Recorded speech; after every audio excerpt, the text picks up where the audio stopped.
Hello, everyone. Welcome back to the Happy Home Podcast. I'm James. And I'm Emma. Today, we'll be helping you practice conversation with fun and engaging speaking topics. Okay, so let's be honest.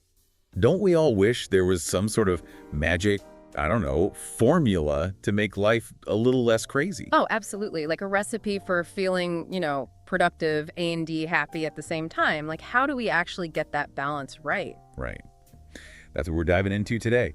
And good news, the research actually points to a pretty solid framework. It does. And that's building a healthy routine. Not like super strict, but finding a system that works for you. Exactly. Think of this deep dive as like a blueprint. You get to customize it and make it your own, ready to build your ideal routine. Absolutely. Let's do it. And like with any good blueprint, you got to start with the foundation. Interesting. Setting your sights on what you actually want to achieve. Goals, my friend. Goals. They're crucial. Yeah. All the research we dug into really hammered that home. It's true. Like, we all have those vague aspirations, like, I want to be healthier or I want to be more organized. But then what? Yeah, exactly. It's like, okay, great intentions, but how do you actually, make it happen? Right. And that's where the research gets really interesting, because it turns out breaking those big, kind of overwhelming goals down into smaller steps is the secret sauce. It is. There was this one study we looked at where people who set like micro goals were way more likely to actually stick with their fitness plan. Like, instead of saying, I'm going to exercise more, they're like, okay, I'm going to walk for 15 minutes every day. Exactly. And that totally makes sense, right? It feels way less daunting and way more achievable. Totally. And this idea works for anything. Like, want to write a novel, don't focus on the whole massive book. Aim for like 500 words a day.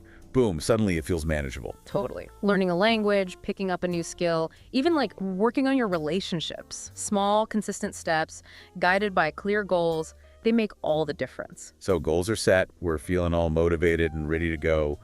And then we hit the reality of everyday life. Right. And all of a sudden it's like, where am I going to find the time for all of this? Oh, tell me about it. Work, family, friends, that never-ending to-do list. It can feel impossible, for sure.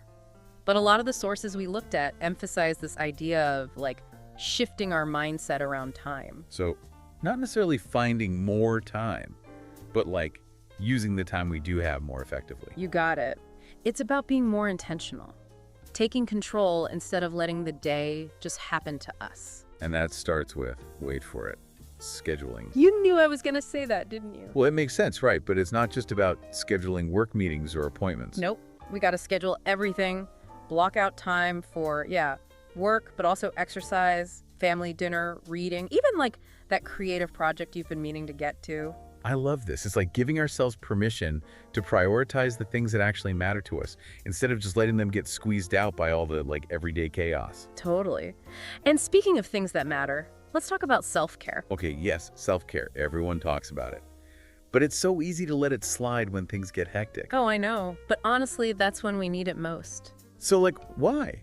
Why is self-care so important, even when we feel like we have zero time? Because, and all the research backs this up, self-care is not a luxury. It's essential. It's like the fuel that allows us to function in all areas of our lives. Okay, that makes sense. But what does self-care actually look like in the context of building a routine? Like, give me some concrete examples. Well, first off, the basics are super important. Getting enough sleep, eating healthy, nourishing foods, moving your body regularly, those are non-negotiables. Right, got to take care of the physical stuff. Absolutely. But we also got to manage stress. There was a study that showed that even just a few minutes of mindful breathing or meditation can seriously reduce stress hormones. So like just 5 minutes can make a difference. It can. Even just stepping outside for some fresh air can be a mini reset for your brain. Totally. Sometimes all I need is a quick stretch break to feel more energized. It's amazing how much those little things can help. They really do. And don't underestimate the power of social connection, too. Spending time with loved ones, hanging out with friends, having good conversations, those are all acts of self-care. Okay, so we've got our goals, we're scheduling, we're prioritizing self-care, it's all coming together. But now comes the part where, let's be honest, a lot of us struggle actually forming those new habits. Right. The I'm going to do this every day part. Exactly. And I'm already feeling a little overwhelmed just thinking about it. Any tips for making this whole habit-forming process a little less daunting? Well, one thing that came up in a bunch of the sources is this idea called habit stacking. Habit stacking. Okay, I'm intrigued. It's super simple, really. You just attach a new habit you're trying to build to an existing one. So, for example, while your coffee is brewing, you do 5 minutes of stretching. Oh, I like that. So it becomes like a natural part of your routine. Exactly. Or, like, after you brush your teeth, you meditate for 2 minutes. I could see that working. And the key here is consistency. It's not about being perfect. It's about showing up day after day, even if it's just for a few minutes.